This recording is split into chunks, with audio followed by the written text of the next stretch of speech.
다른 사람이 나에 대해서 험담하는 말을 직접 들어본 적이 있습니까? 다른 사람이 나를 향하여 저주하는 말들을 들어본 적이 있으십니까? 그런 말을 들으면 우리는 피가 거꾸로 솟는 것 같은 느낌을 받습니다.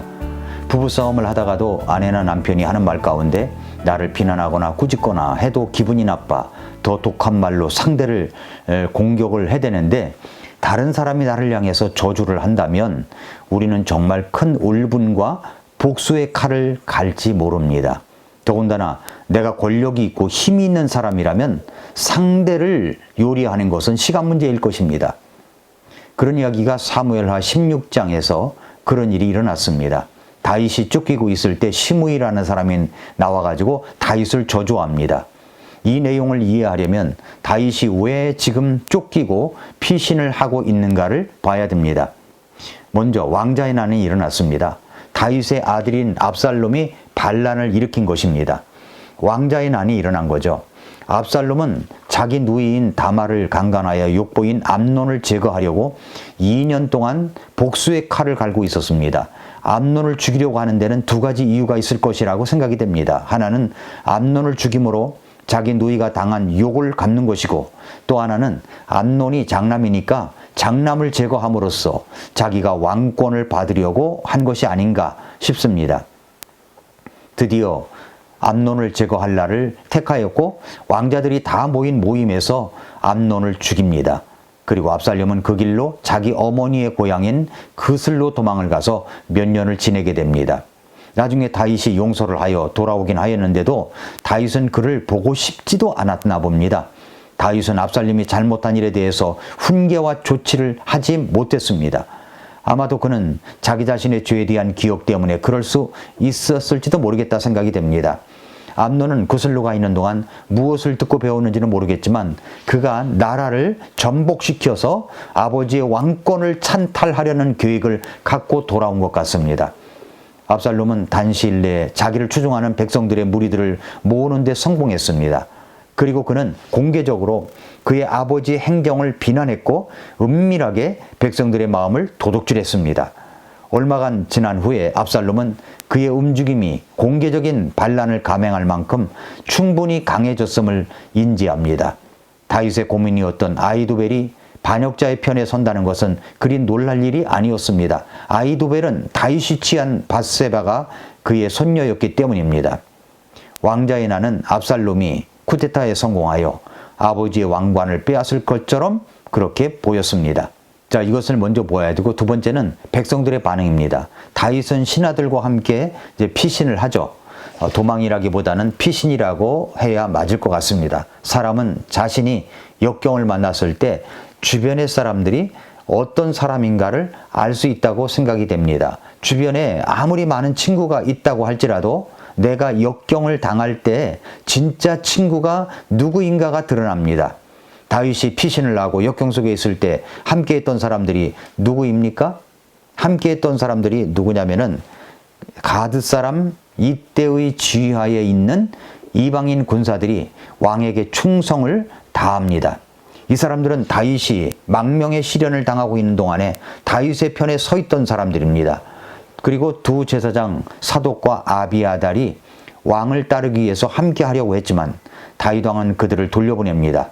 그것은 자신이 돌아올 것을 믿었기 때문이죠. 법궤도 옮기지 않게 했습니다. 다윗과 그의 작은 군대가 피신을 해서 기드론 강을 건너는 모습은 정말 슬픈 광경입니다.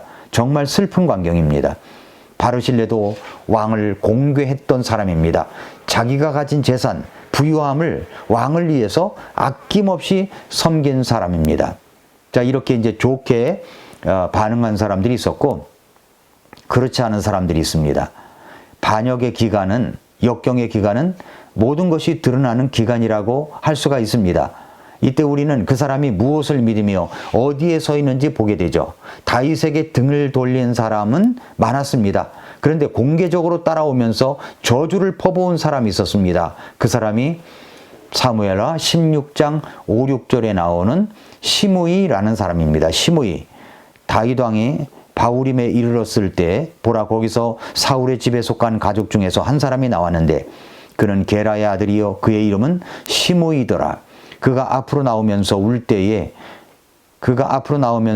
때에 여전히 저주하고 또 다윗과 다윗 왕의 모든 신하들을 향해 돌을 던지니 그때 온 백성과 모든 용사들은 왕의 오른편과 왼편에 있었더라 라고 했습니다. 지금 비통한 심정으로 피신을 하는 다윗과 그 일행들, 군사들이 있는데 시므이가 따라오면서 저주를 퍼붓는 것입니다. 그리고 다윗과 그의 신하들을 향해 돌을 던집니다. 저주와 돌을 던지는 것은 완전히 모욕적인 것입니다. 저주하는 말을 들어보십시오. 7절에 보니까 시므이가 저주하며 이같이 말하노라. 너 피 흘리는 자여, 너 벨리알의 사람이여, 가거라 가거라.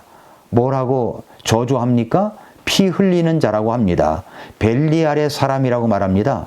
벨리알이 무슨 뜻입니까? 벨리알이, 이것은 도덕적인 의미로 사용되었는데, 벨리알이란 말은, 벨리알 아들이라는 말은 사악하고 가치가 없는 사람, 즉 반역하는 자, 말을 듣지 않은 자를 가리키는 그런 단어입니다.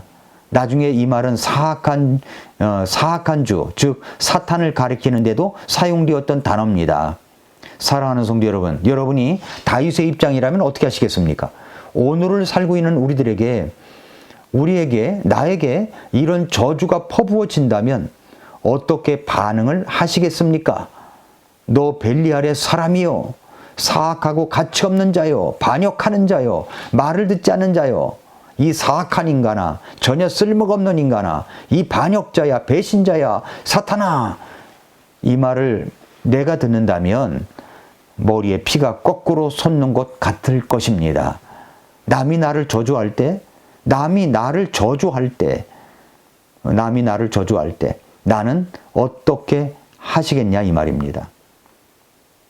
남이 나를 저주할 때, 이런 저주 앞에서 다윗은 어떻게 하였습니까? 다윗이 지금 힘이 없는 사람이 아닙니다. 자기의 양옆에는 빼어난 실력을 갖춘 군사들이 있었습니다. 고개짓만 해도 달려가 단숨에 목을 벨 군사가 얼마든지 있었습니다.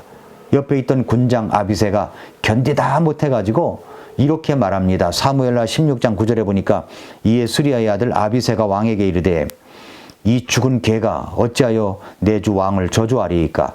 원하건대 내가 건너가서 그의 머리를 베게 하소서. 아비새의 말대로 시므이는 정말 죽은 개와 같은 자였습니다. 감히 왕을 저주하다니요.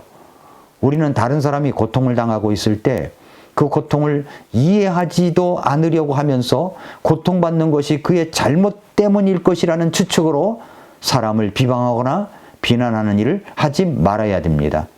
누구든지 그 사람의 신발을 신어봐야 그 사람을 알 수 있는 것입니다. 시므이는 이제 다윗이 완전히 무너질 사람처럼 저주를 퍼붓고 있습니다.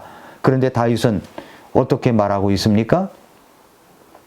사무엘하 16장 10절부터 12절에 보니까 왕이 이르되 너희 수르야의 아들들아, 내가 너희와 무슨 상관이 있느냐? 주께서 그에게 다윗을 저주하라 하셨으니 그가 저주하게 하라. 그런즉 누가 이르기를 네가 어찌하여 그리하였느냐 하겠느냐 하고, 또 다윗이 아비사와 자기의 모든 신하들에게 이르되 보라, 내 뱃속에서 난 내 아들이 내 생명을 찾거늘 이제 이 베냐민 족속은 얼마나 더 그리하리야. 주께서 그에게 명하셨으니 그를 내버려 두고 그가 저주하게 하라. 혹시 주께서 내 고통을 보시리니 이날 그의 저주로 인해 주께서 내게 선으로 갚아 주시리라 하니라 라고 했습니다. 참 놀라운 반응이죠? 남이 나를 저주할 때 뭐라고 말을 합니까?